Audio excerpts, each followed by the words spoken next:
Hello, in today's show I'm going to be talking about avoiding or remedying fraud in contractor cases, and where you have a contractor, a developer building your home, your dream home.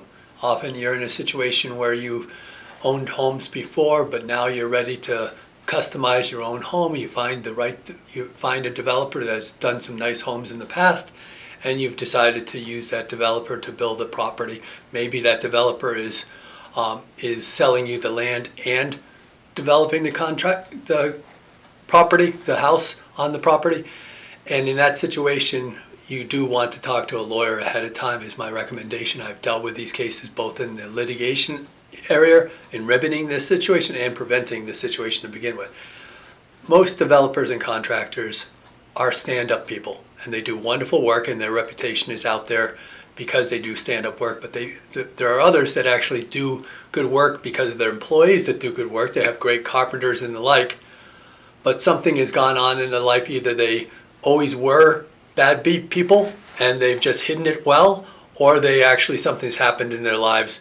I've seen some situations where developers, when they get older, they become widowed, and perhaps they take to drinking, drugs, gambling, any sort of things, and they get into debt and they decide to rob from Peter to pay Paul. And you're unfortunately the one that they're robbing from to pay somebody else. So in that situation, you could be in trouble in just entering into a simple contract with this developer. And it makes sense to actually talk to a lawyer ahead of time. If you're building a hundreds of thousands of dollars, $800, $900 million home, it makes sense not to use what the realtors might say is a purchase and sale agreement, just a standard purchase and sale agreement that's from the New Hampshire Realtors Association. That's great for selling an existing home, but adding a appendix to it for this is what the contractor is going to do on this home after you contract with them, it's not enough, and you need more. There's what's called AIA. There's a Architect Institute that actually creates some very good form documents that I've used for templates to customize, and then I customize it to the specific situation at hand. But it does things like it protects you from, well, what if they don't pay their subcontractors? Can their subcontractors put liens on your property? What if they don't transfer the property to you until after the closing, and you paid a whole bunch of money and they haven't done what they said they were supposed to do? All of those things matter a lot, and you should have that detail in there. What if it's bad workmanship? Now, if they have a good reputation for workmanship, maybe they're doing okay with their previous employees, but they might get rid of their employees. They might not have, because of their financial issues, they may not be able to get that top grade subcontractor that they had before because they're not paying them, and they get some second level or a third level person that doesn't do the same job that these people did in the past. People change.